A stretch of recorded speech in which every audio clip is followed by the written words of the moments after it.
The year is 330 BC. You're walking through the Lyceum, past the gymnasium where men exercise and practice their wrestling. You overhear the conversations of Alexander the Great's latest conquests, including his recent sack of Persepolis, giving the final blow to the Persian Empire. In the distance, you see a man lecturing students in the garden, so you make your way over to join them. As you approach, you realize that the lecturer is Aristotle himself. You quickly find a seat in the back and begin listening, carefully processing every word that the man says. As you listen, you can't help but notice the heat of this summer's day, and the moisture in the air from the nearby Mediterranean Sea. Your nose is filled with the scent of the olive trees lining the garden, and of a local baker who bakes bread in his shop not 30 meters from the entrance of the school. That is what life was like at the height of the ancient Greek civilization. Or at least that was what it was like for the privileged few that had access to the best that the civilization had to offer. Now, ancient Greece, like all civilizations, waxed and waned over time, but their history, philosophy, science, art, literature, and nearly everything else about them still influences the world today. And how they became the bedrock of Western civilization is quite an interesting story, and one that I will share with you today. The books I used for this are The Oxford History of Greece and the Hellenistic World, The Greeks, A Portrait of Self and Others by Paul Cartledge, and this one here, Ancient Greece, A Political, Social, and Cultural History. Now, let's begin our story by going back in time to ancient Crete, an island where the Minoan civilization began. Let's begin. The story goes that the Minoans were founded by King Minos of Crete. He was said to be the son of Zeus and Europa, and was a harsh tyrant. Every 9 years, he made the king of Athens choose 7 boys and 7 girls to be sent to the famed labyrinth, where they would have to face the Minotaur, a creature that was half man and half bull. While this story likely isn't true, what we do know about them is that they were pre-Hellenic, meaning non-Greeks, who emerged during the early Bronze Age at around roughly 3000 BC. Sometime around 2000 BC, palaces began to be built that were elaborate and often quite beautiful. The most famous being Knossos, Phaistos, Malia, and Zakros. These buildings were often multi-storied with plumbing and drainage systems, showing a decent level of sophistication, and they often had vibrant frescoes on them. Their layouts were quite complex, leading them to be described as labyrinths, which you may recall from their mythical origin story. They traded extensively with Egypt, the Levant, Anatolia, and mainland Greece. Their economy was based on trade in olive oil, wine, pottery, saffron, and luxury goods. They also had an early writing system known as Linear A, which we still have yet to decipher. Their art consisted of mainly beautiful frescoes, complex pottery, and some stonework. Their religion centered around goddess worship, with figures like the snake goddess symbolizing fertility and nature. But it was still a long time before we got the standard Greek gods that we think of today. Rituals likely took place in sanctuaries and palace shrines, often involving sacrifice, dance, and processions. What specifically led to the collapse of the Minoan civilization, we aren't exactly sure. But one potential culprit was the Thera eruption, which took place sometime between 1600 BC and 1500 BC, and wreaked havoc on the island. Also, not long after that, the Mycenaeans from mainland Greece invaded, and by 1100, the civilization had mostly fallen apart. Now we move to mainland Greece to learn about the Mycenaeans. Though there have been humans in Greece since at least the Middle Paleolithic Age, somewhere between 55,000 and 30,000 BC, this civilization likely originated from Indo-European migrants who settled in Greece around 2000 BC. Their major cities consisted of Mycenae, Pylos, Thebes, and Tiryns. They grew into a more militaristic society than the Minoans had, which allowed the former to conquer the latter. The cities often had citadels with large walls that were said to be so tall that only Cyclops could build them. They built great palaces with large halls in them called megarons. They adopted Linear A from the Minoans and turned it into what is called Linear B. They used this to keep records of grain, livestock, and taxes. They were skilled seafarers who traded with the likes of Egypt, Cyprus, the Levant, and the Hittites. They used bronze weapons and chariots, and you probably know them from the great stories of Homer, the Iliad and the Odyssey. The Mycenaeans were the Greeks that supposedly traveled to Troy and besieged its walls. Though we aren't totally sure of the truth of the story, the city of Troy was located at the modern site of Hisarlik in Turkey, and if this war really did happen, Hellenistic scholars predict that the city fell in around 1184 BC. Around the same time, the Mycenaean civilization itself began to fall into what is now known as the Bronze Age collapse. One likely factor was an invasion by a group known to the Egyptians as the Sea Peoples, who come from an unknown origin and wreaked havoc on ancient Egypt and the Hittites at this time, which leads scholars to believe they may have affected the Mycenaeans as well. Natural disasters may have also played a factor in the civilizational destruction. Soon writings disappeared, palaces fell into ruin, and Greece entered the Greek Dark Ages.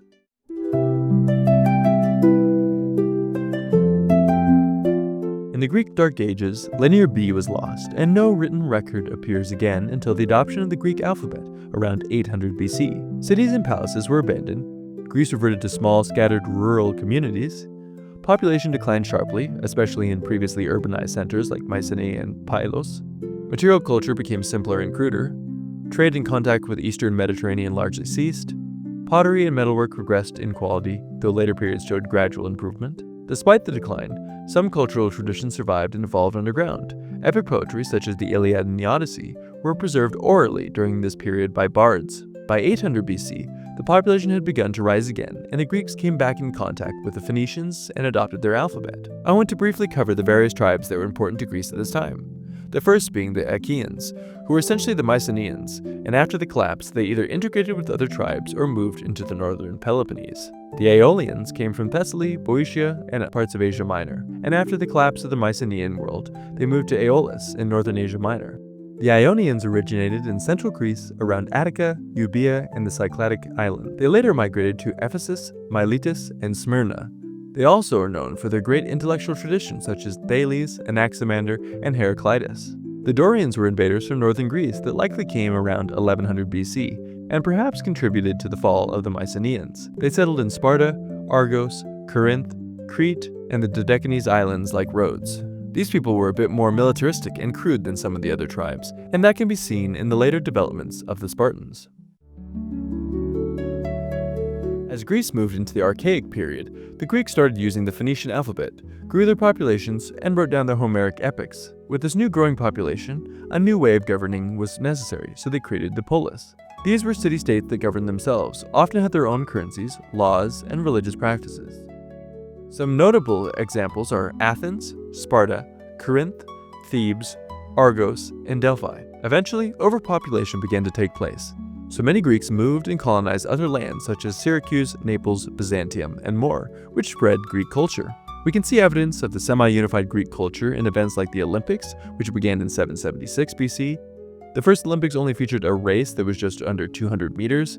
However, over the years, the Greeks added many events such as wrestling, boxing, long jump, discus, equestrian events, and more. Around this time, we also see the building of many sanctuaries such as at Delphi, Olympia, Delos, and Dodona, which implies an increase in religiosity. Athens emerged out of the Dark Ages riddled with social unrest and debt slavery caused by an aristocratic elite known as the Eupatridae. This initially led to the rise of Draco, whose laws were infamously harsh. You may have heard the phrase draconian, which stems from his rule.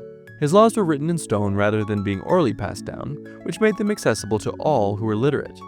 Though it was intended for laws to be applied to nobles and commoners alike, they often were much more harshly applied to the latter, and debt slavery became codified, not abolished. Soon people were receiving the death penalty for offenses as minor as theft. All of this led to the rise of Solon, who was appointed archon, essentially a high-ranking ruler, with extraordinary power to reform the laws and save the city from collapse. He initiated the Sysagetheia, or the shaking off of the burdens, which canceled all debts, banned debt slavery, repealed many of Draco's harshest laws, allowed citizens to appeal a magistrate's decision in popular court. He also reorganized the society based on wealth, and not birth, creating the Pentakosomedimnoi, which produced 500 measures of grain a year, and they were the wealthiest citizens. Then the Hippes, which made 300 to 499 bushels a year, which could be in the cavalry or high office. The Zeugitai, which produced 200 to 299 a year, which were in low office or infantry service. And the Thetes, who produced less than 200 bushels a year and could vote in the assembly only. Despite these reforms, not everyone was happy, and during Solon's 10-year self-induced exile from the city, a tyrant named Pisistratus rose to power. Pisistratus actually tried to seize power 3 times, but was only successful sometime around 546 BC after the Battle of Pellene, when his mercenary army backed by the Thebans defeated the Athenians. I should mention that though he is described as a tyrant, the word didn't carry the weight that it does now, and really just meant someone who seized power, which will make the following explanation of his time as ruler make more sense. Pisistratus positioned himself as a friend of the common people and began redistributing land from aristocrats to landless farmers, initiating large public works to create jobs such as roads, temples, and fountains, and made changes to the economy as a whole, increasing Athenian exports on items like olive oil. He also dove deep into Greek culture, constructing the temple of Olympian Zeus on the Acropolis, expanded religious festivals, and promoted the public performance of the works of Homer. His death came in 527 BC. In 510 BC, Athens overthrew the tyrant Hippias, who was the son of Pisistratus, only to get an oligarch named Isagoras, who was put in place by the Spartans. By 508 BC, the people of Athens had already tired of him, and they overthrew Isagoras for a man named Cleisthenes, who was quite revolutionary in the history of ancient Greece. Cleisthenes began disposing of the 4 previous aristocratic tribes and replaced them with 10 new ones in 3 regions: the city, Asti, coast, Paralia, and inland, Mesogaea. This organized citizens into local demoi, which were essentially local political townships. Every male citizen was enrolled in a deme, which changed political identities. He then created the Boule, which was a council of 500 citizens, where 50 came from each of the 10 tribes. The Boule prepared legislation, supervised officials, and administered the city, making policy more representative and harder to manipulate by the elites. He also introduced ostracism to prevent tyranny. This system worked where every year citizens could vote to exile one citizen for 10 years. This was only possible if that individual received at least 6,000 votes. The Spartans emerged out of the Dark Ages ready to spill some blood. They specifically set their sights on the territory of Messenia, whom they went to war with during the First Messenian War from 740 to 720 BC, and again in the Second Messenian War in 660 BC. These 2 victories led to Sparta enslaving the Messenian population and turning them into what became known as Helots. These were state-owned serfs who farmed the land and performed other manual labor around Sparta. This completely transformed the Spartan system, allowing them to live off the work of the Helots, so they could spend their time training as warriors.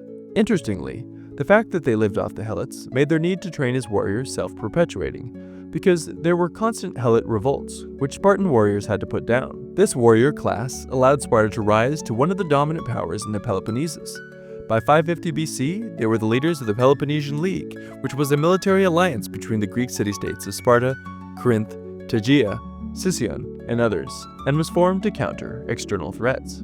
With the city-states of ancient Greece growing in power, they became more and more confident in their abilities, but a powerful enemy was growing in the east as well. The Persian Empire had united the Iranian peoples, captured much of modern-day Turkey, and even took Babylon. Now, their empire expanded from India to the Aegean Sea. One of the areas that the Persians controlled under Cyrus the Great and then Darius I was the Ionian territory of western Turkey. The Ionians grew tired of the Persian tyrants and soon began rebelling under a former tyrant turned rebel named Aristagoras. Athens sent 20 ships to help, and soon the Ionians and Athenians had pushed their way to Sardis, the Persian capital of the region. The Greeks had been quite successful for a while, but were unable to breach the citadel, and during their retreat, they were defeated at Ephesus. Darius sent generals to systematically crush the rebellions, and city by city, the Greeks were defeated until Miletus itself was sacked, and its population was enslaved or deported to Persian territory. Sadly, the revolt was a failure, and Darius was not one to forgive easily. In 490 BC, Darius aimed to get revenge on the Athenians, and he assembled a force of 20 to 25,000 infantrymen, 1,000 cavalry, and a large fleet. The fleet hopped from island to island, subduing each of them, and it wasn't long before they were landing at Marathon, a plain about 26 miles northeast of Athens. Rather than wait for the Persians to arrive at their doorsteps, the Athenians rallied 9,000 heavily armored citizen soldiers known as hoplites, and Plataea contributed another 1,000 troops. They also requested aid from Sparta, but the Spartans were taking part in Carneia, a religious festival which forbade them from fighting. Knowing the terrain better than the Persians, the Greeks managed to make the cavalry and archers less effective. They charged across the plain, and despite their significantly lower numbers, the Greeks overwhelmed the Persian wing and enveloped the center, creating a decisive victory for the Greeks. According to legend, after the battle, a runner named Phidippides ran from Marathon to Athens, 26 miles to announce their victory, then quickly collapsed and died due to exhaustion, thus inspiring the modern marathon race. This was not the last time that the Greeks would face the Persians, though. In 486 BC, Darius died, and his son Xerxes inherited the throne.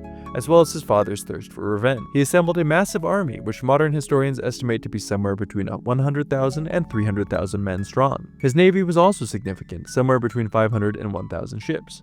Soon he was marching through Thrace and Macedonia. When the Greeks heard of this coming Leviathan, they assembled a coalition led by Sparta and Athens.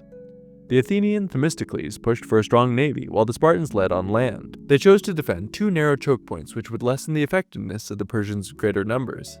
They would defend Thermopylae on land and Artemisium at sea. Under King Leonidas, 7,000 men, including 300 Spartans, marched towards the narrow pass of Thermopylae. During 2 full days of battle, the Greeks blocked the Persians' way, and victory seemed within reach. However, a local named Ephialtes revealed to the Persians that there was a path leading behind the Greek lines. Leonidas saw that his army would soon be outflanked, so he released the bulk of the army, only keeping his 300 Spartans, 700 Thespians, and potentially 400 Thebans, and 900 Helots. This group made a heroic stand against the Persian immortals, but they were eventually cut down, and the Persians continued on through Greece. Simultaneously, as the Spartans were fighting at Thermopylae, a naval battle was taking place at Artemisium, near Euboea. Over 3 days, they battled initially to a stalemate, then the Athenians got word of the Spartan defeat at Thermopylae, so they retreated. This opened Athens to Persia, so the city had to be evacuated.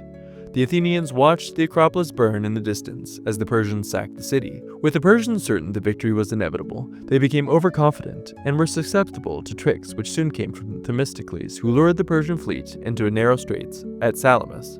The Greek trireme ship proved superior to the Persian ships, and to the astonishment of Xerxes, the Persians were defeated in naval battle.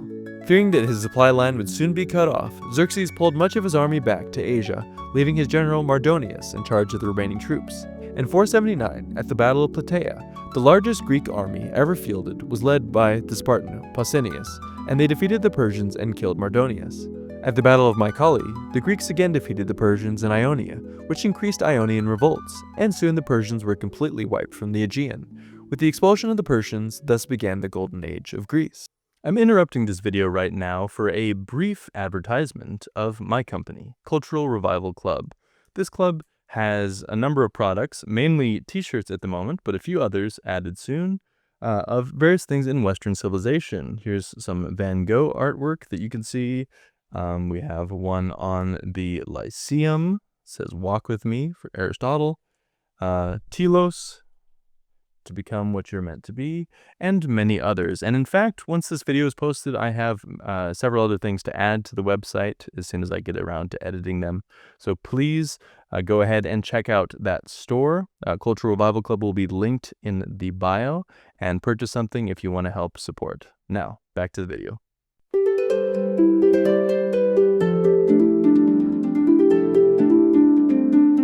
The future looked bright for the Greeks, now that their greatest enemies were fleeing for their lives. Athens was doing particularly well after the war, and began to have more and more influence around the Aegean. The Delian League formed, which was an alliance between Athens, Byzantium, Chios, Naxos, Samos, Aegina, and many other members. However, with Athens' power growing, it wasn't long before this essentially just became the Athenian Empire. As you can imagine, the growing power of Athens and the Delian League didn't sit well with Sparta, which was the leader of the Peloponnesian League. These two superpowers were destined to come to blows. In the meantime, however, Athens was under a new ruler named Pericles. He was a supporter of democracy and worked to expand its capabilities. He increased citizen participation in government by introducing pay for public service, such as jury duty, allowing poorer citizens to engage in civic life, tried to create a clearly defined Athenian identity by only giving full civic rights to those born to 2 Athenian parents, and increased the political power of the common man by the assembly, which was a governing body of all male citizens, around 30,000 eligible, and maybe 6,000 active. Now all citizens could propose, debate, and vote on laws, taxes, treaties, war, etc. And he reduced aristocratic influence by weakening the Areopagus, a conservative council of ex-archons. He also managed to strengthen the Athenian navy, making it even more of a great naval power in the region. Not to mention the fact that he patronized the city, building the Parthenon, the Erechtheion, the Propylaea, and the Temple of Athena. He also employed architects and artists, supporting dramatists like Sophocles and Euripides, and he encouraged philosophy and the sciences, supporting Anaxagoras, Protagoras, and others, and made Athens the intellectual and artistic capital of the Greek world. Eventually, the tensions between Sparta and Athens came to a head after Athens helped Corcyra and Potidaea, as well as installed economic sanctions on Megara. all of which angered Sparta because these were Peloponnesian affairs. And in 431 BC, war officially began. Sparta consisted of a stronger army, so they repeatedly invaded Attica, the region around Athens, and tried to bring them into open land battle. Athens, with their stronger navy, relied on raiding the Peloponnesian coast and retreating behind the long walls connecting Athens to its port, Piraeus. This strategy seemed successful until a plague struck Athens, killing a quarter of its population, including Pericles. In 421, a truce was declared, called the Peace of Nicaeus, which was supposed to last 50 years, but only lasted 6. In 415, Athens launched a huge invasion of Sicily to conquer Syracuse, hoping to expand its empire. Sparta came to Syracuse's aid, and Athens was soon defeated, with his entire force either killed or captured. In 413, Sparta sought financial aid from its old enemy, Persia. Persia agreed, and soon Sparta was building a navy. Then they sailed their ships to occupy Decelea in Attica, cutting off Athens' resources and supply, and encouraging revolts among the Athenian allies. Athens was also experiencing internal turmoil at the time as well, even experiencing an oligarchic coup, which, though short-lived, added to Athens' inability to make proper war. Athens' navy was destroyed at the Battle of Aegospotami in 405 BC, which led to the surrender of Athens the following year. This series of events had many effects on Greece. First, it installed an oligarchy in Athens called the 30 Tyrants that, while short-lived, did affect Athens negatively. It harmed the economies of countless Greek states, especially Athens. It reasserted Persian control over Asia Minor, and it also created more disunity among the Greeks. Sparta took advantage of Athens' weakened state, and they imposed their own oligarchies on many other city-states as well, which created resentment. Thebes was one such city that was fed up with Sparta, so they took control of the Boeotian League. Sparta then invaded Boeotia, looking to crush this threat, and the two armies met at the village of Leuctra, southwest of Thebes. Sparta brought 11,000 hoplite warriors, while Thebes only had maybe 6,000 to 7,000 men. The Thebians used an interesting tactic where they heavily stacked their left flank, including a group called the Sacred Band of Thebes, which consisted of 150 pairs of male lovers who supposedly fought extremely hard for one another. Thebes left their right side light but pulled it back, which delayed their engagement. The Spartan right side is where their elite soldiers and their king were, and as this heavy Theban left flank smashed into the Spartans, the king and his elite soldiers were decimated, causing panic within the Spartan ranks. The day was won by Thebes. With much of Sparta's elite soldiers now dead and resentment still strong against them, Thebes was able to free much of their neighbors from Sparta's grips. Thebes even helped revolting Helots, and it wasn't long before Messenia was freed. This fundamentally changed the structure of Spartan society, since they no longer had access to a slave class, which could support their warrior class while they trained. This created a power vacuum in Greece, which was soon to be filled by a group stronger than any other before it, the Macedonians.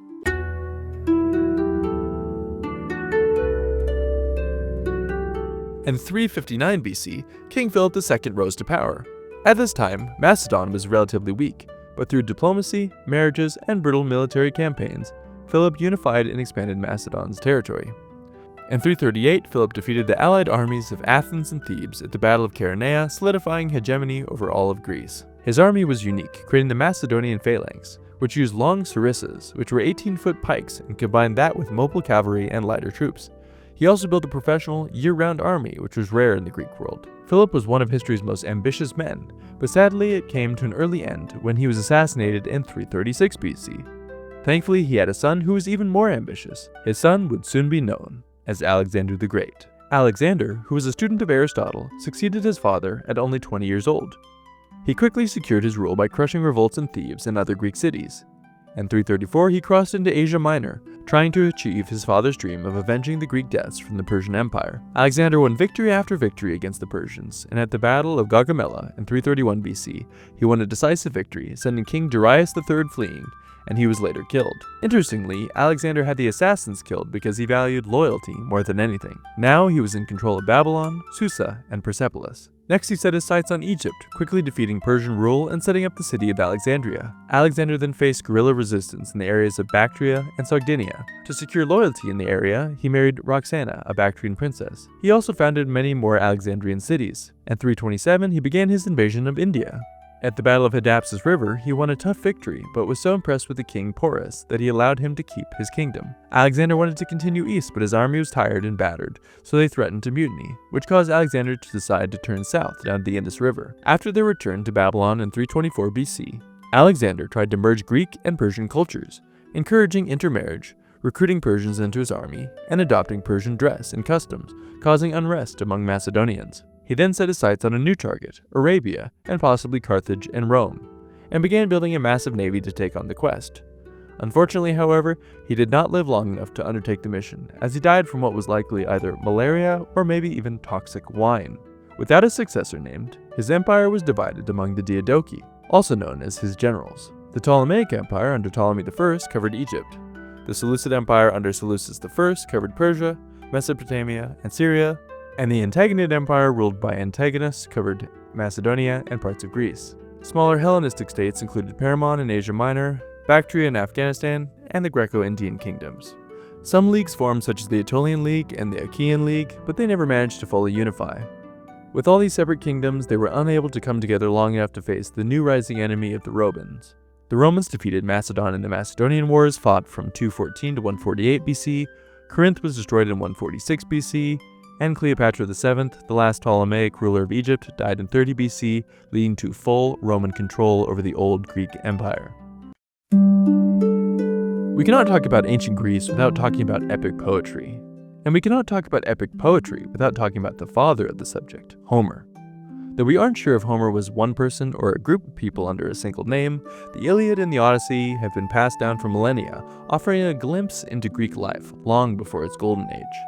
The Iliad takes place sometime likely in the 12th century BC and tells the story of the war between the Achaeans, a group of Greek kingdoms united under the Mycenaean king Agamemnon, and the Trojans. You may have seen the movie Troy, and I must tell you that the movie deviates heavily from the poem and includes some artistic freedom as well as some influence of the Aeneid and the Odyssey. The story goes that Helen is the most beautiful woman in the world. She is wed to Menelaus, the king of the Spartans. She eventually ends up leaving Menelaus for the Trojan prince Paris. There are differing accounts of this, with some saying that she leaves because of divine manipulation, others say that she left because she loved Paris, and others because of fate. This kicks off a war between the Greeks and the Trojans, which will be very costly for both sides. The poem begins near the end of the 10-year siege of Troy.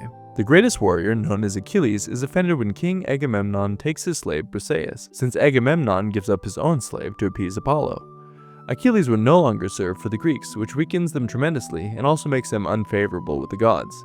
When the armies of the Greeks and the Trojans meet, Paris offers to fight Menelaus to end the war. Paris ends up losing, but Aphrodite intervenes and Paris is rescued. More gods intervene, and a great battle breaks out, causing heavy losses on both sides. Eventually, Patroclus, a good friend of Achilles, asks if he can wear Achilles' army in the battle to help the Achaeans push back the Trojans. After much pleading, Achilles agrees. He is a tremendous warrior, but he is no match for Hector, another Trojan prince, and Patroclus is killed. The following day, after Achilles is enraged by his friend's death, he begins slaughtering Trojans in battle. All flee except for Hector. Hector is one of the greatest warriors of all time, but the gods don't favor him in this case. With the help of Athena, Achilles kills Hector and drags his body behind a chariot. This disrespect for the body of such a great warrior angers Zeus, who sends Hermes to guide Priam, king of the Trojans, to Achilles. The two have a conversation, and Achilles agrees to give Hector's body back to Priam. This is where the story ends. No Trojan horse, no death of Achilles, and no burning of Troy. Still, it's one of the greatest stories in all of history. Homer's Odyssey is one of the most enduring narratives in Western literature, recounting the long and perilous journey of Odysseus, king of Ithaca, as he attempts to return home from the Trojan War. The epic spans 10 years of wandering and 24 books, blending mythological adventure with deep human themes of perseverance, identity, and homecoming. The poem opens with Odysseus stranded on the island of Ogygia, where the nymph Calypso has detained him for several years. Back in Ithaca, his wife Penelope is besieged by suitors who seek to claim his throne, while his son Telemachus, now coming of age, sets out to learn of his father's fate. The first 4 books follow the young prince as he visits Nestor in Pylos and Menelaus, who is back with Helen, in Sparta, gradually maturing into a man capable of defending his household. Odysseus' own story resumes when the gods intervene. Hermes commands Calypso to release him, and Odysseus sets sail, only to be shipwrecked and washed ashore in Phaeacia. There, he was received by King Alcinous and Queen Arete. At their court, Odysseus recounts his past adventures in a long, first-person narrative that spans several books. These episodes form the heart of the epic and include some of the most iconic moments. After departing Troy, Odysseus' fleet is blown off course to the land of the Lotus Eaters, whose fruit causes forgetfulness. They then encounter the Cyclops, Polyphemus, whom Odysseus blinds after being trapped in his cave, incurring the wrath of Poseidon, the Cyclops' father. Next, they receive help from Aeolus, god of the winds, but his gift of wind is misused by Odysseus' crew, blowing them back to where they started. Further misfortunes include an encounter with the Lystragonians, cannibalistic giants who destroy most of the fleet, and a prolonged stay with the sorceress Circe, who turns his men into pigs. With her help, Odysseus descends into the underworld, where he speaks with the spirits of the dead, including the prophet Tiresias, who warns him of further dangers.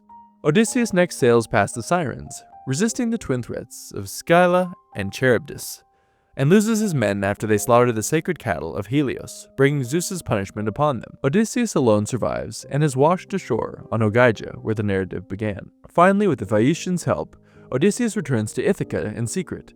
Disguised as a beggar with the help of Athena, he reunites first with his loyal swineherd, Eumaeus, and then with Telemachus. Together they plot revenge against the suitors. After passing a series of tests, including recognition scenes with his old nurse Euryclea and his faithful dog Argos, Odysseus enters his palace, strings his bow, and slaughters the suitors in a dramatic act of justice. The final book sees Odysseus reunited with Penelope, who tests him by referencing their marriage bed, secretly built into a tree to confirm his identity. The epic concludes not with war, but with reconciliation. Athena, at Zeus's command, intervenes to establish peace between Odysseus and the families of the slain suitors, restoring order to Ithaca. Hesiod was another ancient Greek poet who wrote sometime between 750 and 650 BC. His main works were Theogony, Works and Days, and Shields of Heracles. Theogony is one of the greatest theological works of the ancient world, and I will discuss more in the religion section here in a few moments. His next work, entitled Works and Days, composed in the late 8th or 7th century BC, is a foundational text of ancient Greek literature and a landmark in Western didactic poetry. Unlike the lofty mythological grandeur of his Theogony, this poem is personal, practical, and moral in tone. Addressed to his brother, Persis, who Hesiod claims unjustly claimed more than his share of their inheritance, Works and Days serves as a manual for living an upright, industrious, and pious life in a world governed by divine justice and the necessity of labor. His final work, Shield of Heracles, is a short epic poem that narrates a single heroic episode from the life of Heracles, specifically his battle with Cycnus, the warlike son of Ares. Though his poem only briefly touches on narrative action, its literary value lies primarily in its elaborate description of Heracles' shield, modeled after the famous shield of Achilles in Homer's Iliad. The Greeks also produced many great tragedies. Aeschylus is widely regarded as the father of Greek tragedy, living from 525 to 456 BC. And he is one of the first great Athenian playwrights. He lived during the formative period in Greek history, fighting at the Battle of Marathon and Salamis, and witnessed the rise of Athenian democracy and imperial power. His work reflects the era's political, moral, and theological tension, combining religious awe, civic responsibility, and psychological depth in dramatic form. Aeschylus is credited with transforming drama by introducing a second actor beside the chorus, thus enabling true dialogue and conflict, and laying the foundations for the tragic art that Sophocles and Euripides would later develop. Aeschylus is said to have written over 70 plays, but only 7 survive in full. His most famous work is the Oresteia trilogy, the only complete trilogy from classical Athens to survive. It includes Agamemnon, which is the story of King Agamemnon returning from the Trojan War only to be murdered by his wife Clytemnestra, who seeks revenge for the sacrifice of their daughter Iphigenia. The second is The Libation Bearers, which is when Agamemnon's son Orestes returns to avenge his father's death by killing Clytemnestra. The third is the Eubonides, where Orestes is pursued by the Furies, ancient goddesses of vengeance. He seeks refuge in Athens, where Athena establishes the first court of law to replace the cycle of revenge with civic justice. Sophocles lived from 497 to 406 BC, and he is credited with advancing Greek drama by introducing a third actor, expanding the use of painted scenery, and reducing the role of the chorus in favor of character interaction and psychological complexity. He wrote over 120 plays, of which only 7 survive in full. But these works, especially the Theban plays, remain foundational to Western literature and drama. Sophocles is often praised for his ability to balance divine with the human agency. The first of his most famous surviving plays is Oedipus Rex, often considered the greatest of all Greek tragedies. This play tells the story of Oedipus, king of Thebes, who seeks to lift a plague from his city by discovering who murdered the previous king, Laius. In a stunning reversal, he discovers he himself is the killer, and worse, Laius was his father, and he has unknowingly married his mother, Jocasta. The second of his most famous plays is Antigone. Set after the events of Oedipus Rex, this play centers on Antigone, Oedipus's daughter, who defies King Creon's edict by burying her brother, Polynices. Antigone is sentenced to death, sparking a chain of tragic consequences, the final of the 3 plays that we'll talk about from Sophocles today. is Oedipus at Colonus. This is a later play, written near the end of Sophocles' life, and shows a blind, exiled Oedipus arriving in Colonus, a sacred area near Athens. There, he seeks a final resting place, and is ultimately transfigured and blessed by the gods. Euripides lived from 480 to 406 BC, and was one of the most modern and controversial of the three great Athenian tragedians. A product of the intellectual ferment of classical Athens, he brought a skeptical, emotionally intense, and psychologically complex vision to Greek drama. While Aeschylus emphasized divine justice, and Sophocles focused on noble dignity in the face of fate, Euripides turned inward, exploring human suffering, irrational passions, and social critique. He frequently questioned traditional values, gods, and institutions, often portraying women, foreigners, and slaves with sympathy and nuance. Though not always celebrated in his lifetime, many of his plays were controversial or came in third place in dramatic competitions. Euripides profoundly influenced later drama, especially Roman tragedy and modern psychological theater. Of his over 90 plays, 18 survive, which are complete, offering some of the most enduring and disturbing portraits of human behavior in all of classical literature. Next, we move on to religion and myth. People have long had fascination with Greek myth and religion. I mean, who doesn't love the stories of Zeus, Poseidon, Hades, Hercules, and more? One of the greatest works on Greek religion is the previously mentioned Theogony by Hesiod. The book begins by invoking the muses of Mount Helicon, who inspire poetry and truth. They reveal to him the secrets of the gods and command him to sing their genealogy. We learn that in the beginning there was Chaos, Gaia, also known as Earth, Tartarus, the underworld, Eros, which is love and desire, Erebus, darkness, and Nyx, night. Gaia gives birth to Uranus, the sky. Together, they produce the Titans, the Cyclops, and the 100-handers. Uranus, fearing their power, hides them inside Gaia. Gaia, in pain, urges her children to rebel. Cronus, the youngest Titan, ambushes and castrates Uranus, separating sky from the earth. From Uranus's blood and genitals come Furies, giants, Melii, which are ash tree nymphs, and Aphrodite, from sea foam. Cronus becomes king and marries his sister Rhea.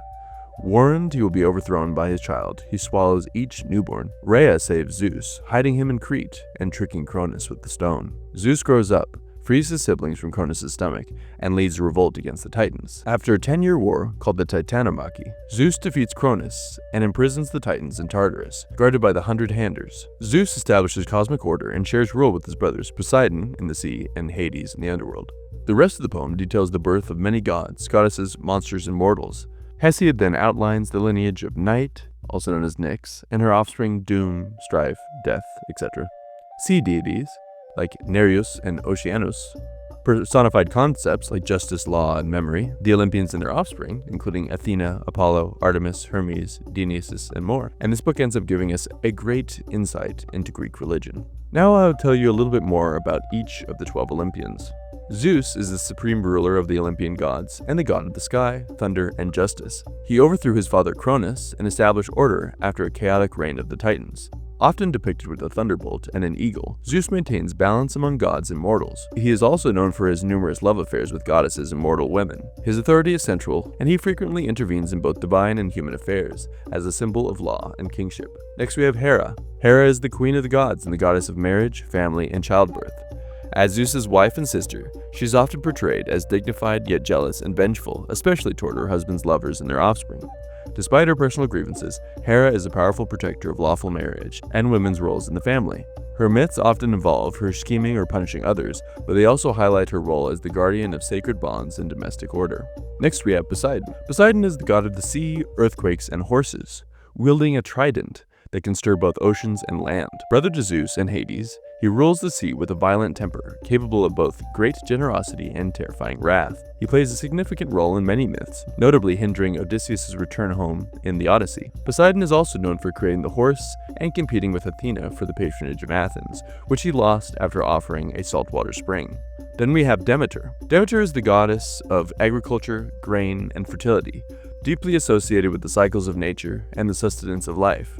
Her most famous myth is the abduction of her daughter, Persephone, by Hades, who causes Demeter to withdraw her blessings from the earth, thus explaining the seasons. She is a nurturing but powerful deity, whose grief brings famine and whose joy brings abundance. Worship of Demeter was central to rural life and agricultural rites, especially in the Eleusinian mysteries. Then we have Athena. Athena is the goddess of wisdom, war strategy, and crafts, born fully armored from Zeus's head after he swallowed her pregnant mother, Metis. Unlike Ares, she represents disciplined, strategic warfare and the defense of civilization. As the patron of Athens, she gave the city the olive tree and embodies rational thought, civic order, and intellectual prowess. She is a virgin goddess known for aiding heroes like Odysseus, Perseus, and Heracles, and for her role as mediator in divine and moral conflicts. Then we have Apollo. Apollo is the god of the sun, music, prophecy, healing, and the arts. A twin brother to Artemis, he embodies youthful beauty, order, and harmony. His many roles include serving as the god of the oracles, most famously at Delphi. Apollo is also a skilled archer and lyre player, and his myths include slaying the python, pursuing the nymph Daphne, and spreading plagues or healing the sick. He is both a bringer of light and a force of divine retribution. Then we have Artemis. Artemis is the goddess of the hunt, wilderness, the moon, and chastity. The twin sister of Apollo, she is a virgin goddess who fiercely protects her autonomy in the natural world. Artemis is revered as a guardian of young women and a bringer of swift retribution to those who dishonor her or the creatures she protects. She is associated with the moon, deer, and arrows, and her myths are often involving her punishing men who violate her sacred spaces. Then we have Ares. Ares is the god of war, particularly the brutal, chaotic, and violent aspects of battle. Son of Zeus and Hera, he's often depicted as bloodthirsty, impulsive, and disliked by both gods and mortals, even by his own family. His most well-known myth involves his affair with Aphrodite. While he personifies the horrors of war rather than its glory, he is still worshipped by warriors and feared for his sheer power and destructive energy. Then we have Aphrodite. Aphrodite is the goddess of love, beauty, desire, and fertility, said to have been born from sea foam, or as the daughter of Zeus and Dione. She possesses an irresistible charm that influences both gods and mortals, often causing passion and chaos. Married to Hephaestus, but frequently unfaithful, her lovers include Ares and immortal Adonis. She plays a key role in the origins of the Trojan War, promising Helen to Paris in return for being named the fairest of the goddesses. Then we have Hephaestus. Hephaestus is the god of fire, blacksmithing, and craftsmanship. The son of Hera, or Hera and Zeus, he is the only Olympian who is perfectly imperfect, often depicted as lame or deformed. Cast out of Olympus in infancy, he later returns to become the divine artisan, creating magnificent weapons, armor, and the structures for the gods, including Zeus's thunderbolts and Achilles' armor. Despite his skill and ingenuity, he endures personal humiliation, especially due to his marriage to the unfaithful Aphrodite. Then we have Hermes. Hermes is the god of travel, commerce, communication, trickery, and the guide to the souls of the underworld. Known for his speed and wit, he wears winged sandals and carries the caduceus, a staff entwined with snakes. As messenger of the gods, Hermes moves freely between worlds, solving problems and facilitating divine plans. His myths often involve cunning acts, such as stealing Apollo's cattle as an infant or helping Odysseus outwit Circe. Then we have Dionysus, the god of wine, ecstasy, theater, and revelry. Born from Zeus and the mortal Semele, he was carried in Zeus's thigh after her death, symbolizing rebirth. Dionysus embodies the dual nature of pleasure and madness, bringing both joy and chaos. He introduces viticulture and is worshipped in wild, ecstatic rituals that break social norms and boundaries. As the patron of drama, he is closely associated with transformation, emotional release, and the mysteries of life and death. Ancient Greece also had a number of cults. A cult did not have the negative connotations that it does today. It simply meant the worship of a specific deity, often tied to a place, ritual calendar, or local identity. Cult was not about theology or belief in a modern sense. It was a ritual action, sacrifice, festivals, libations, votive offerings, and sacred laws. Athens had the cult of Athena Polias, who was the protector of the city, and this was celebrated at the Pantheon. Sparta had the cult of Artemis Orthia. There was also mystery cults like the Eleusinian Mysteries, who centered around Demeter and Persephone, and the Dionysian cults, which celebrated Dionysius, the god of wine, madness, and ecstasy, and were much more wild. They had theatrical festivals and danced in altered states. They also had hero cults that worshipped figures like Achilles and Heracles. Oracles were also a large part of their belief system, with the most famous being the Oracle at Delphi, where many Greeks went to seek guidance from the gods. The oracle was a priestess named Pythia, and she was the mouthpiece of the god Apollo. This oracle operated for 1,000 years from the 8th century BC to the 4th century AD. Next we move to the Greek historians, the first being the founder of history, Herodotus. His work, The Histories, blends myth and history to create a thrilling tale of Greek history and his travels through Egypt, Persia, and beyond. It begins with the telling of the founding of the Persian Empire, and he goes off on a long story of his time in Egypt, including discussing its history, culture, rulers, and geography. He then loops Egypt back in with Persia, showing the conquest of Egypt by Cambyses. He later tells of the Persians invading Greece and their various battles such as at Marathon, Thermopylae, Salamis, Plataea, and then eventually the defeat of Persia. Thucydides was an ancient general and historian whose work, The History of the Peloponnesian War, is much less mythic and more historical. Thucydides fought in the Peloponnesian War himself, but was exiled early in the conflict, giving him time and perspective to write his history. Though his work remains unfinished and ends abruptly in 411 BC, it provides a gripping, analytical account of the war between Athens and Sparta, a conflict that ultimately led to the decline of the Athenian Empire and reshaped the Greek world. Xenophon was another important historian, soldier, philosopher, and writer, who was a student of Socrates and a contemporary of Plato. A number of his works survive, such as Anabasis, which tells of his own personal rise to leadership during his time with a group of mercenaries fighting for the Persian prince Cyrus the Younger, and a failed attempt to seize the throne. Another famous work is his Hellenica, which is a continuation of the work of Thucydides. He writes of Greek history from 411 to 362 BC, and though it is not as rigorous as Thucydides, it gives us more details on the Peloponnesian War and has an interesting perspective as he is pro-Spartan. He also wrote a work on Socrates called Memorabilia and defends Socrates against the charge of corrupting the youth. Next we move into philosophy. Ancient Greece is probably the most important civilization when it comes to philosophy in all of Western history. Socrates is perhaps the most famous of these philosophers. In fact, he is so famous that the philosophers that came before him are known as pre-Socratics, the first of whom was Thales of Miletus. Thales lived from 624 to 546 BC, and is often regarded as the first philosopher in Western history. Miletus was an Ionian city in what is now Turkey. He personally laid the groundwork for much of Western science, philosophy, and rationality more broadly. Most famously, he sought natural causes for natural phenomena. Here are some of his most important ideas. Water is the first principle. Thales famously claimed that all things are made of water. This idea, reported by Aristotle, marks the first known attempt to identify a single underlying substance behind the diversity of the natural world.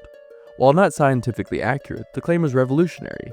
It suggested that the world is ordered and unified, and that natural phenomena could be explained by natural causes, not mythology. Thales believed that natural events should have natural explanations, and this is how he managed to predict solar eclipses. His attempt to understand celestial events through reason helped establish the foundation for astronomy and physics to be rational sciences. Earth floats on water. As previously mentioned, he thought water was the first principle, and that even Earth was resting on water, and that waves were the cause of earthquakes. Of course, this isn't true, but you could see more attempts at a rational explanation for natural phenomena. Mathematical knowledge. Thales is credited with bringing geometry from Egypt to Greece, and is considered one of the first mathematicians. He is associated with several geometric theorems, such as that a triangle inscribed in a semicircle is a right triangle, and he reportedly used geometry to measure distances and heights practically. Next we have Heraclitus of Ephesus, who lived from 535 to 475. He seems to have only written one single book, which is entitled On Nature. We unfortunately do not have the entirety of this book, but we do get quotes from it from later philosophers like Plato, Aristotle, and the Stoics. Here are some of his main ideas. The universe is in flux. He believed that all things are in flux, which you can see from his quote, "You cannot step in the same river twice," end quote. To him, the universe is defined by its transformation, and everything is in the process of becoming. The unity of opposites. Heraclitus emphasized that opposites are interconnected and independent. For example, quote, "The road up and the road down are the same," end quote. And, quote, "War is the father of all things," end quote. He saw conflict not as disorder, but as the creative tension that drives the world. Life and death, day and night, joy and sorrow, all coexist and define one another. The Logos. Central to Heraclitus' philosophy is the concept of the Logos, a rational, ordered principle that governs the cosmos. While most people live asleep and fail to understand it, the Logos is the universal reason that underlies all change and connects all things. Heraclitus urged people to awaken to this hidden harmony. Fire is the fundamental element of the universe. Counter to the belief of Thales, Heraclitus thought that fire was the fundamental element of the universe. It symbolizes transformation and energy. It consumes and creates something new. Next we have Anaximander of Miletus, who lived from 610 BC to 546 BC. He is considered the first true cosmologist of Western thought. He's also a student of Thales, and here are his main ideas. Aperon as the source. He believed that the fundamental source of all things was Aperon, an infinite, indefinite, and eternal substance. This is not an observable substance like water, but something that transcends physicality. It is where all things begin and return. This source of reality is beyond sense experience. The balance of the universe. He believed that the cosmos was balanced. All things that are dominant will one day succumb to something else, restoring balance. And because of this, there is some sort of cosmic order. Understanding the cosmos. He developed one of the earliest models of the cosmos, believing that the Earth was a cylinder suspended in space which was equidistant from all things. Early evolutionary thought. Remarkably, Anaximander speculated that life began in moisture, and that all human beings evolved from fish-like creatures. He reasoned that because humans are helpless at birth, the first humans must have developed inside other animals. This is perhaps the earliest recorded evolutionary hypothesis, anticipating later ideas about adaptation and natural origins. Earth sciences and geography. Anaximander was the pioneer in geography and cartography. He is credited with making one of the first maps of the known world, and possibly the first attempt at a celestial globe. His interests in the natural world include explanations for weather, earthquakes, and celestial movement, all grounded in physical causes rather than divine action.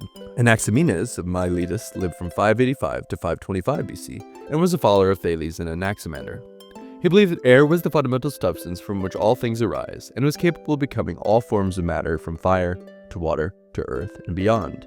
He also believed that air held the cosmos together, like the soul holds the body together. Pythagoras of Samos lived from 570 to 495, and is probably best known for his contributions to mathematics, though he was a philosopher as well. The Pythagorean theorem is a squared plus b squared equals c squared, which helps show that reason could show us the truths about the physical world. He also believed that everything in the universe was fundamentally mathematical. The example he gave is that the way that musical intervals can be expressed in ratios like 2 to 1 for an octave. He also was incredibly dedicated to philosophy, so dedicated in fact that his followers believed that you could purify yourself through philosophy, so they lived communally and lived ascetic lives of contemplation. Parmenides of Elea lived from the late 6th century to the mid-5th century BC, though the specific dates are unknown. He stands in stark contrast to many of the previously mentioned philosophers because he did not believe in an ever-changing universe. Rather, he believed that reality is unchanging and eternal. His most central idea is that being is and not being is not. That means that what is, being, must exist, and what is not, non-being, cannot exist. For him, it is impossible to think or speak of nothing, and therefore change, creation, and destruction are all illusions, because they all presuppose things coming into or going out of being, which is logically incoherent. Reality does not change.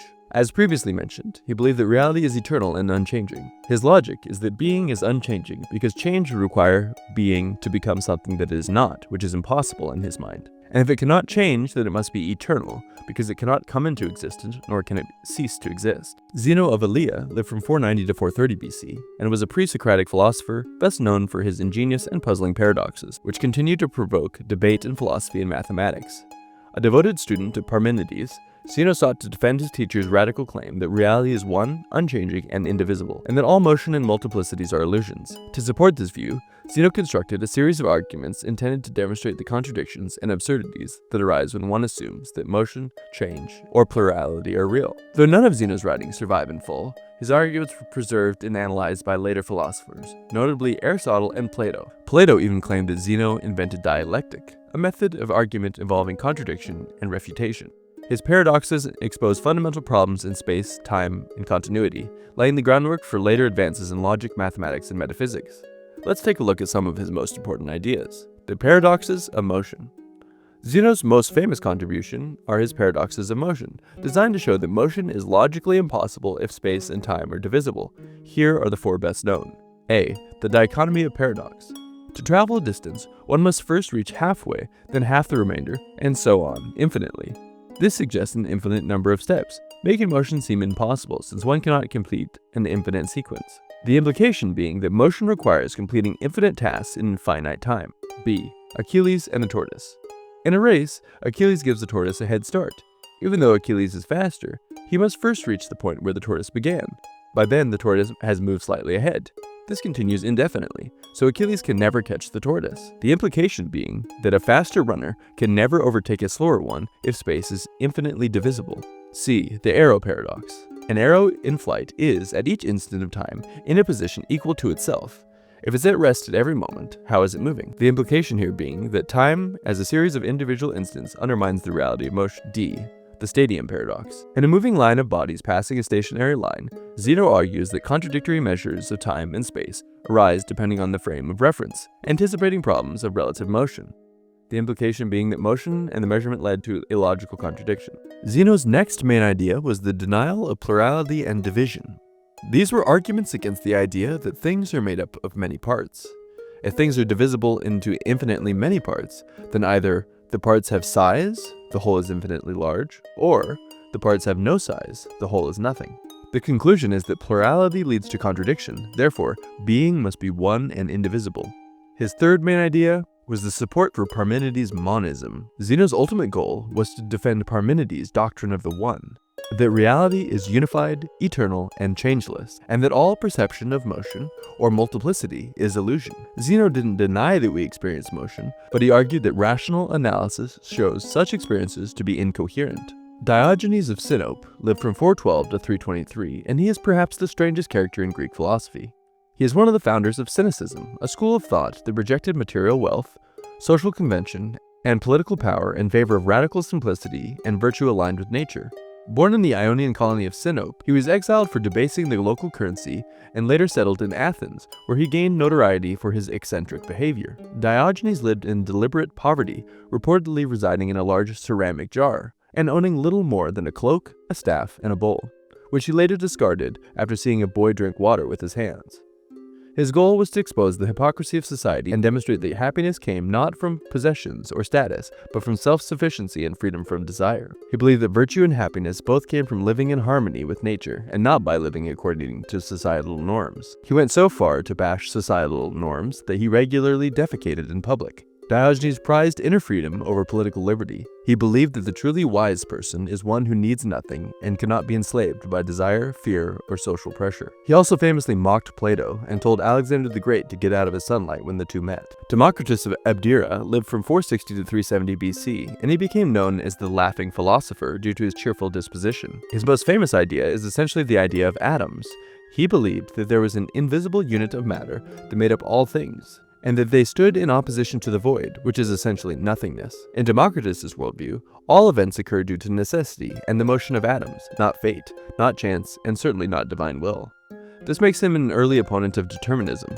Everything, including human action, follows from prior causes in law-like, mechanistic fashion. And he too made the distinction between legitimate knowledge, which came through reason, and illegitimate knowledge, which came through the senses. Socrates is essentially the foundational figure in Western philosophy. He lived from 470 to 399 BC, when he was forced into suicide by a jury which convicted him of impiety and corrupting the youth. His most famous student was Plato, who gives us most of our knowledge about Socrates. The unexamined life is not worth living. Socrates believed that self-examination was the core of a meaningful life. Philosophy begins when we turn inward, question our beliefs, and strive for self-knowledge. Without this, we live superficially, governed by untested assumptions. Socratic ignorance. I know that I know nothing. Socrates claimed not to possess wisdom, but to be wise only in knowing his ignorance. This humility distinguished him from those who claimed to know but did not. His method aimed to expose false knowledge and clear the way for real understanding. The Socratic method. Rather than lecture or assert truths, Socrates used question and answer dialogue to help others clarify their beliefs, spot contradictions, and arrive at clearer ideas. This method is still the foundation of philosophical and legal reasoning today. Virtue is knowledge. Socrates argued that virtue is a form of knowledge and that no one does wrong knowingly. If someone truly understands what is good, just, or courageous, they will act accordingly. Therefore, ethical failure is rooted in ignorance, not wickedness. Obedience to law and integrity. Despite being unjustly condemned, Socrates refused to escape prison, arguing that he had a duty to obey the laws of Athens. He believed in integrity, civic duty, and staying true to one's principles, even at the cost of death. Plato was Socrates' most famous student, and he lived from 427 to 347 BC. Plato founded the Academy in Athens, which was the first institution of higher learning in the Western world. His dialogues preserve the character of Socrates and also offer some of his own ideas. Let's see what he believed. The theory of forms. At the heart of Plato's philosophy is the belief that the physical world is not the true reality. Instead, it is a changing and imperfect reflection of the eternal forms, abstract, perfect, unchanging entities that exist in a higher realm. For example, every beautiful object partakes in the form of beauty, but only the form itself is truly beautiful. The allegory of the cave. In the Republic, Plato presents a metaphor for the human condition. Prisoners chained in a cave see only shadows on a wall and mistake them for reality. One prisoner escapes and sees the real world, the sun, the truth, the forms. The allegory illustrates education as the soul's journey from ignorance to knowledge, from illusion to enlightenment, the tripartite soul. Plato believed that the soul had three parts: reason, which seeks truth; spirit, which seeks honor; and appetite, which seeks pleasure and material goods. A just person has a harmonious soul, where reason rules, aided by spirit, and appetite is kept in check. The philosopher king. In his ideal state, Callipolis, outlined in the Republic, Plato argues that philosophers should rule, since they alone can grasp the forms, especially the form of the good. Justice in the state mirrors justice in the soul. Each class, rulers, auxiliaries, producers, perform its proper role. Knowledge as recollection. In dialogues like Meno and Phaedo, Plato argues that learning is not acquiring new knowledge, but remembering what the soul knew before birth. This implies that the soul is immortal and has contact with the forms being inhabited by the body. The form of the good. The highest of all forms, the form of the good, is the ultimate source of truth, beauty, and order. Just as the sun enables sight and life, the good illuminates all knowledge and gives purpose to all things. It is the end of philosophical inquiry and the foundation of both ethics and metaphysics. Distrust of democracy. Plato was skeptical of democracy, having seen Athens condemn Socrates. In the Republic, he argues that rule by the masses leads to disorder and tyranny. Instead, only those who know the good, trained philosopher kings, should lead. Aristotle lived from 384 to 322 BC and is one of the most influential thinkers in history. He himself was the tutor of Alexander the Great. He also founded the Greek school, the Lyceum. The four causes. To explain why things exist or happen, Aristotle identified four types of causes. Material causes, what something is made of. Formal causes, its shape, pattern, and essence. Efficient causes, the agent or force that brings it about. And final causes, its purpose or end, telos. This framework allowed Aristotle to unify science, metaphysics, and ethics under a comprehensive explanatory model. Substance and form. Aristotle rejected Plato's separate world of forms. Instead, he argued that form and matter are united in every physical object. A substance is a concrete unity of form and matter. This view granted real knowledge in the study of nature, not abstract universals. Virtue ethics and the golden mean. In his Nicomachean Ethics, Aristotle defined virtue as a habit of excellence developed through practice. Virtue lies between extremes, the golden mean, such as courage between cowardice and rashness, or generosity between stinginess and wastefulness. The goal of life is eudaimonia, flourishing or living well, achieved by cultivating reason and moral character. Logic and syllogism. Aristotle was the first to formalize logic as a method for validating reason. His system of deductive syllogisms, e.g., all men are mortal, Socrates is a man, therefore Socrates is mortal, remained the basic of logic until the 19th century. He also developed early forms of inductive reasoning, crucial to scientific inquiry. Politics and the best regime. In politics, Aristotle argued that humans are political animals, naturally inclined to live in communities.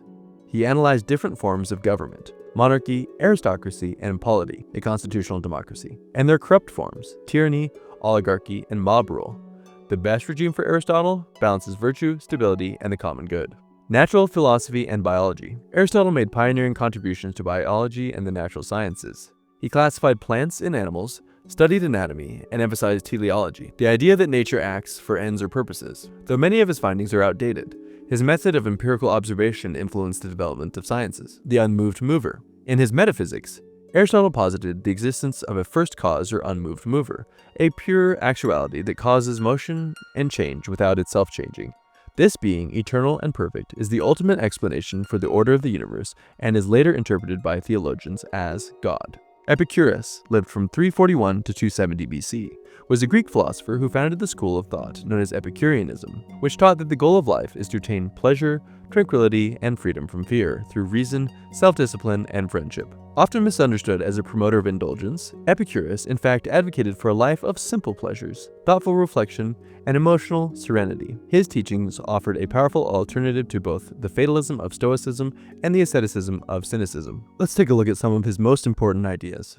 Pleasure is the highest good. Epicurus taught that pleasure, hedon, is the natural goal of life, but not in the form of excess or sensual indulgence. The highest pleasure is entaraxia, a state of tranquility, freedom from anxiety, and absence of pain. This is achieved by satisfying natural and necessary desires, avoiding vain ambitions, and cultivating peace of mind. Naturalism and atomism. Epicurus adopted and refined Democritus's atomic theory. All things are composed of indivisible atoms moving through the void, with occasional random swerves that explain free will. There is no divine plan. The universe runs by natural laws, and gods, if they exist, are indifferent to us. The fear of death is irrational. One of Epicurus's most famous arguments is that death should not be feared, because when we die, we cease to exist. Since we feel nothing after death, it cannot harm us. The fear of death, he believed, causes needless suffering and should be removed through reason. Distinction between desires. Epicurus categorized desires into three types: natural and necessary, e.g. food, shelter, friendship; natural but unnecessary, like luxury foods and sex; and vain and empty, e.g. fame, power, and wealth. Wisdom consists in recognizing and fulfilling only those desires that lead to genuine well-being. Friendship as the greatest pleasure. Epicurus placed extraordinary value on friendship, calling it one of life's highest goods and a key source of security and joy. A community of like-minded friends living simply and philosophically was for him the ideal human life. The gods exist, but don't care. Epicurus argued that the gods, if they exist, are perfectly blessed and immortal, and therefore indifferent to human affairs. They are models of tranquility, not agents of reward or punishment. Superstitious fear of divine wrath, he believed, was a major cause of human misery. Philosophy as therapy. For Epicurus, philosophy was not a theoretical exercise, but a medicine for the soul, a means to diagnose and cure the anxieties that afflict human life. Its purpose was to guide us towards happiness, clarity, and security. Pyrrho of Elis lived from 360 to 270 BC, and he was a Greek philosopher best known as the founder of skepticism, a school of thought that questioned the very possibility of certain knowledge. Pyrrho traveled with Alexander the Great to India, where he encountered Eastern philosophies that likely influenced his thinking. Upon returning to Greece, he developed a philosophical stance grounded in radical doubt, epistemological humility, and the pursuit of inner tranquility. Pyrrho taught that we should suspend judgment about the nature of reality because our senses and reasoning are unreliable. We cannot know whether things are truly good or bad, beautiful or ugly, just or unjust. So rather than affirming or denying, this wise person withholds belief. This suspension leads paradoxically not to paralysis or despair, but to freedom from disturbance. For Pyrrho, the less we presume to know, the more serene we become. Here's some of his most important ideas. Epoche, suspension of judgment. Pyrrho's core practice was epoche, the suspension of judgment of all matters that go beyond appearances. Since for every claim, there is an equally persuasive counterclaim, we should avoid affirming or denying anything about the true nature of things. Ataraxia, or tranquility of mind. The ultimate goal of Pyrrhonism is ataraxia, a state of calm and undisturbed peace. By refusing to take dogmatic stances and recognizing the limits of our understanding, we free ourselves from anxiety, fear, and inner turmoil. The impossibility of certain knowledge. Pyrrho argued that sense perception is deceptive, and reason leads to contradiction. Therefore, we cannot know what reality is like in itself, only how it appears to us. This does not mean denying reality, but accepting the uncertainty of all assertions about it. Living according to appearances. Though skeptics suspend judgment about what things are, they still function in everyday life. Pyrrho advised living according to appearances, i.e. following customs, sensations, and practical habits without committing to metaphysical beliefs. Briefly here I'll talk a bit more about skepticism more broadly in ancient philosophy. Ancient skepticism can be divided into two major forms: Pyrrhonian skepticism and academic skepticism. Pyrrhonian skepticism was founded by Pyrrho and later expanded by Sextus Empiricus. This form advocates radical and continual suspension of judgment. It does not deny the possibility of truth, it simply asserts that we have no sufficient grounds for affirming or denying anything. Its goal is therapeutic, peace through non-assertion. Academic skepticism developed by philosophers at Plato's Academy, especially Aristoteles and Carneades. Academic skepticism held that knowledge is impossible and only probable belief is available. While it also sought ataraxia, it was more active in argument and allowed for degrees of credibility and belief. Ancient Greek art is some of the most beloved in world history. Spanning many centuries, Greek art changed with the civilization that it came out of, across three major media: sculpture, pottery, and architecture. The Greeks developed a visual language that transitioned from rigid formality to fluid realism, ultimately laying the foundation for classical aesthetics in Europe and beyond. First, we will begin with the Greek sculpture. During the Archaic period, which lasted roughly from the 8th century BC to 480 BC, sculptors mainly focused on creating kuroi, which were male youths, and chorei, which were female figures that were frontal, stiff, and idealized, bearing specific smiles which became known as archaic smiles. These were heavily influenced by Egyptian art. In the Classical period, sculptures became more precise and proportional. Works like Doryphoros, Athena Parthenos, the marble Metopes on the Parthenon, and Zeus at Olympia stand out as the masterworks of this period. This era celebrated rational order and ideal beauty, an aesthetic that reflected the values of the democratic polis and philosophical inquiry. During the Hellenistic period, sculptures became more emotional and theatrical. Some of the greatest works of sculpture come out of this period, such as the Laocoon group, Winged Victory of Samothrace, and the Venus de Milo. Greek pottery offers a rich visual archive of daily life, mythology, and ritual practice. In the black figured technique, developed in Corinth and refined in Athens around the 7th to the 6th century BC, Artists painted silhouetted figures in black slips on the natural red clay, incising details with sharp tools. These vases often depicted mythological battles, athletic contests, and funeral scenes with stylized clarity. By the late 6th century BC, the red figure technique reversed the color scheme, allowing for greater detail, shading, and realism through brushwork. Artists like Euphronios and Euthymides captured anatomy and movement with stunning subtlety. Over time, pottery became more narrative, often illustrating episodes from Homer, drama, and Athenian society, and serving both practical and ceremonial roles. Greek architecture reached its zenith in the design of temples, structures that fused sacred function with mathematical elegance. The three main architectural orders, Doric, Ionic, and Corinthian, each reflected distinct aesthetic principles. The Doric order, the earliest and most austere, is characterized by sturdy columns without bases and simple capitals, as seen in the Temple of Hera at Olympia, and in the Parthenon in Athens. The Ionic order, more slender and decorative, featured scroll-like volutes, and was used in temples such as the temple at Athena, Nike. Richly ornate with acanthus leaf capitals, became especially popular in the Hellenistic and Roman periods. The Parthenon was completed in 432 BC, built under the guidance of Phidias and Pericles. It is the crowning achievement of classical architecture. A Doric temple, refined with optical illusions to create perfect harmony and proportion. Greek temples were not just places of worship, but embodiments of civic pride, philosophical order, and cosmic balance. The Greeks often mixed their philosophy with science as a means of understanding the world. Though they didn't always have the right answers, they gave us deep questions which required further and further advancements in science and thought to answer. In the pre-Socratic world, people like Thales of Miletus tried to find a fundamental element which made up all things. His answer was water. Other philosophers, like Anaximander, believed that it was a substance called apeiron, or the boundless, which was the basis for reality. Pythagoras brought a mathematical perspective, believing that numbers and ratios underlie the structure of the cosmos. Meanwhile, Heraclitus emphasized change and motion, while Parmenides denied change altogether, setting up fundamental tensions that would animate physics and metaphysics for centuries. In the classical era, Hippocrates, who lived from 460 to 370 BC, transformed medicine into a systematic, observational science, focusing on natural causes rather than divine punishment. The Hippocratic corpus introduced the idea that diseases had physical causes and could be treated through diet, environment, and care, founding the ethical principle of do not harm. Plato and Aristotle profoundly shaped Greek natural philosophy. Plato distrusted sensory observation, favoring mathematical forms and ideal geometries, especially in astronomy. His student Aristotle, by contrast, embraced empirical observation and classification, producing foundational texts in biology, physics, and logic. He described the functions of animals,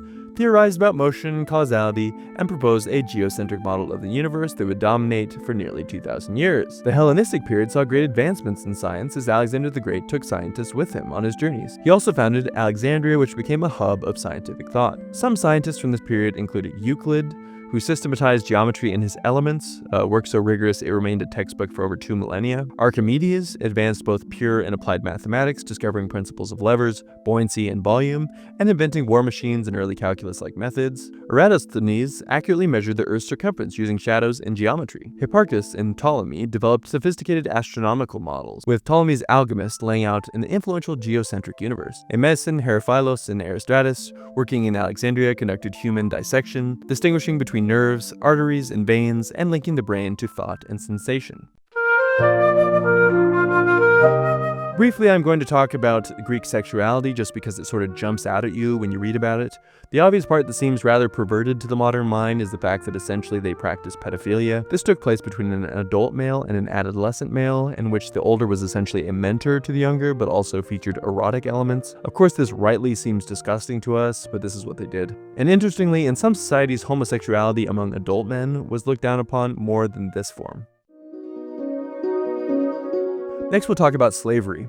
Many Greek societies relied on slave labor, and these people often had no political rights, personal freedoms, or legal agency.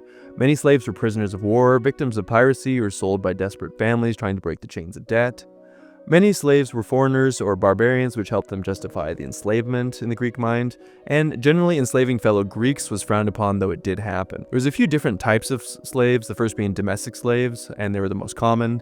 They performed household duties such as cooking, cleaning, child rearing, and running errands. They often lived under the same roof as their master and could develop close, though hierarchical relationship. Agricultural slaves worked on estates, especially in Sparta and other rural regions, providing the backbone and food production. In Sparta, the Helots, a class of serf-like people subjugated by conquest, worked the land and were permanently tied to the state, often brutally oppressed. Skilled slaves could be artisans, managers, bankers, or even public officials. In Athens, state-owned slaves served as clerks, policemen, and public assistants, and their technical abilities sometimes gave them higher status within their limited station. And then there was mine slaves, particularly in the silver mines of Laurion. These suffered some of the harshest conditions, and life was short, grueling, and mostly anonymous. We don't really know much about these people.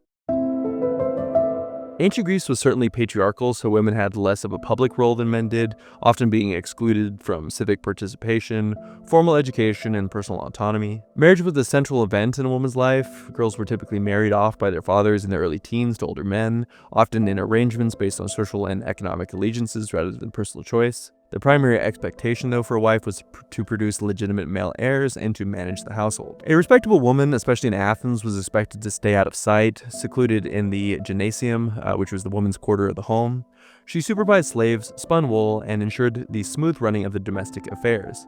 Public life, politics, law, philosophy, and commerce were considered the domain of men. Paradoxically, while excluded from politics, women held important roles in religion. They participated in female-only festivals such as the Thesmophoria, honoring Demeter and Persephone, and some women served as priestesses, a role that offered rare respect and public visibility. Sparta offered a stark contrast. Spartan women were more physically active, outspoken, and visible than their Athenian counterparts. They could own and inherit land, received formal physical education, and were expected to raise strong warrior sons. While still subordinate to male needs and military ideals, Spartan women wielded greater economic and social influence than women in most Greek cities. Though I did certainly mention warfare in the history section, I will sum it up a bit here. Warfare was a central element of life in ancient Greece, shaping its politics, values, and culture. While the Greek world was deeply fragmented into independent city-states, warfare was nearly constant, ranging from seasonal skirmishes and border raids to large-scale conflicts like the Persian Wars and the Peloponnesian Wars. The dominant figure in early Greek land warfare was the hoplite, a heavily armored infantryman who fought in tight-packed formations known as the phalanx. Hoplites were citizen soldiers, typically free adult males who supplied their own armor and weapons, and they wore bronze helmets, breastplates, greaves, and carried a round shield, the aspis, a long spear, the dorou, and a short sword, the xiphos, for close combat. Phalanxes generally ran 8 rows deep. The phalanx formation was based on unity and discipline. Hoplites stood shoulder to shoulder in rows, forming a human wall of shields and spears. The key to success was cohesion. A break in the line could lead to disaster. This style of fighting encouraged civic pride and egalitarianism among citizens who fought side by side. However, as warfare evolved, especially during the Peloponnesian War, light infantry, the peltas, archers, and the cavalry played increasingly important roles. Generally, soldiers didn't actually have that much time to train since they were citizen soldiers who had other tasks to do during their normal life, with Spartan being the main exception to that. Though it's debated how much specific combat training the Spartans had, but we do know they had a lot of physical fitness training. The naval warfare of ancient Greece, especially dominated by Athens, was also critical. Athenian power relied on its fleet of triremes, fast, agile warships powered by 170 rowers, and equipped with bronze rams to smash enemies' hulls. Naval tactics such as the diplus, which is the breaking through of enemy lines, and the periplus, which is sailing around to attack from the rear, demanded extraordinary coordination and seamanship. In all of its forms, Greek warfare combined brutal hand-to-hand combat with highly organized strategy, reflecting both the individuality and the collective identity of the polis. And as I previously mentioned, Alexander the Great's army was a little bit unique for the Greeks. He created the Macedonian phalanx, or at least his father did, Philip II. And they used long sarissas, which were 18-foot pikes, combined with a mobile cavalry and lighter troops as well. Alright everyone, thank you so much for watching. I hope this video helped teach you why Greece is really the bedrock of Western civilization. Again, if you want to support the channel, go check out my website, Cultural Revival Club. There you can purchase t-shirts, mugs, and various things related to Western civilization, and that money all goes to help supporting me make more videos. Now, let's continue on our journey to help rebuild the West here at Western Renaissance. Thanks.